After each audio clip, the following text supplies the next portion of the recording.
Good morning mga kaibigan. Today is February 21. Napakaganda ng view dito sa ating likuran, and of course, napakalamig pa ng panahon, guys. Para kang nasa Baguio.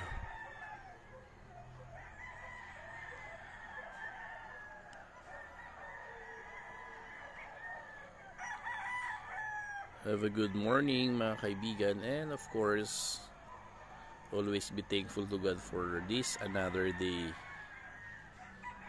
At sana gawin natin yung mga bagay na gusto nating gawin for this day. Yung mga gusto nating i-accomplish, yung mga gusto nating gawin pa, and of course, yung mga bagay na gagawin pa rin natin.